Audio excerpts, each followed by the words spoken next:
Loading Snacks.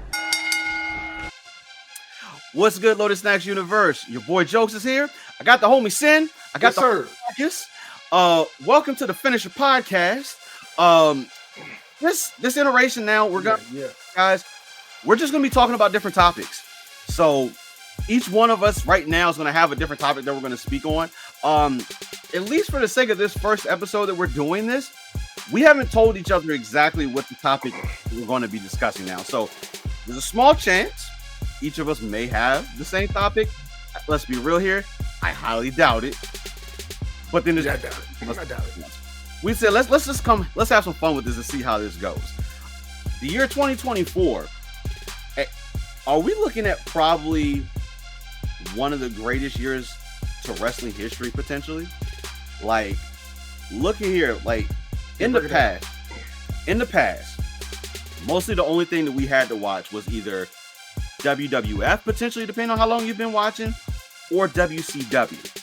Now, there were other smaller promotions and things that necessarily didn't get the shine of light or didn't have necessarily get the access to.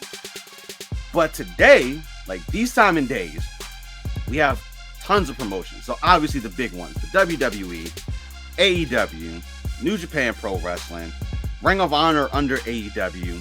We have AAA. We have CMLL. We have so many indie promotions that depending on where you live at, you probably have an indie promotion right in your backyard that you can go to and you can support probably on a weekly, monthly basis, depending on how they present their shows. Not to mention other promotions. Let's see. We got MLW out there. We got GCW out there. Like, there is so much. We have WOW Wrestling, dedicated to all the amazing women wrestlers that are out there. There's just so much to watch, and now it's so easily accessible. There was not this type of thing that we had in the past. We literally can go to YouTube right now, type in any of these, and they all have matches and stuff that we can straight up watch. Streaming services now. Hey, listen, WWE just hit that big deal with Netflix that's going to kick off next year. Wrestling's going to be easily accessible through Netflix. But gentlemen, are we looking at probably one of the biggest years in wrestling history for 2024? Yeah, I think we are. Wrestling just keeps growing, and yeah, as I've learned getting back into it, it is pretty much every day of the week now at this point. And I only watch two promotions for the most part. Like, only watch two, but I know wrestling's on like every single day. And you're right, like it's on TV, it's on streaming services, it's growing more to be on, even more streaming services coming, video games, like it's everywhere now. You know what I'm saying? The stars are getting bigger. We got reality shows with them. They're having like documentaries. Like, it keeps growing. It's not going anywhere. And I think this is going to be an amazing year. One, we're just coming off of TNA getting rebranded back to TNA and having their first big pay-per-view, which I think was a solid for them. It was really good. Everything, the good, bad, and the ugly in the news with the WWE right now, I think is all working towards something, big. We got rid of Vince. Yes, because you're disgusting. Hey, listen, that's a whole show that we can have. We're not gonna do that right now. That you got The Rock coming back, you know what I'm saying, to take on Roman.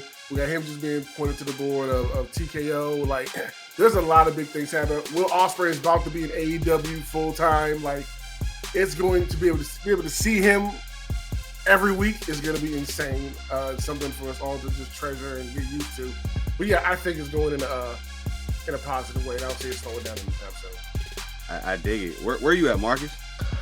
I believe right now in the wrestling and wrestling in general, that it's definitely hit like a milestone.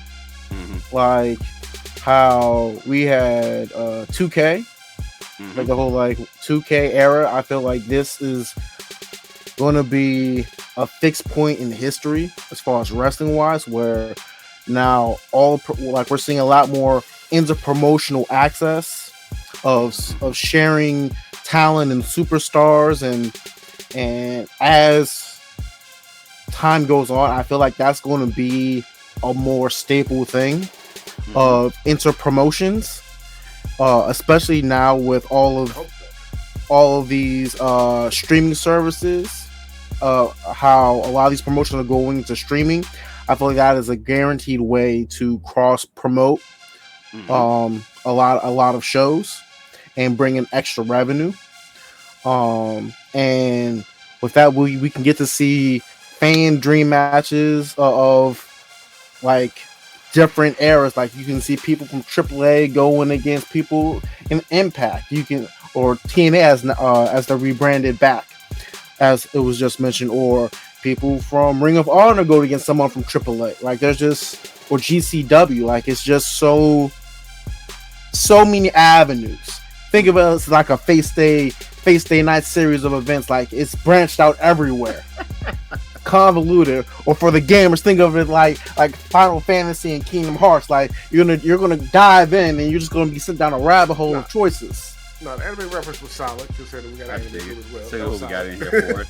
Nah, like Marcus, you hit everything on the nail on the head right there. And you know, we talk about these partnerships and type of things. Like let's be real here. WWE, for the most part, doesn't do a lot of those type of partnership type of things. What's it going to take for them to do that? And, that was under the old regime. I was going to say that old regime is gone. So let's take a couple steps back while we're talking about this. So just within the last few years, like we've seen we saw Mickie James, who of course was a staple in WWE at a point in time. When she went to TNA or Impact Wrestling at the time and became Knockouts champion, we saw them allow her to come back, participate in the Royal Rumble. She had her belt with her too. She had her belt. So like to see that was absolutely insane from a WWE standpoint.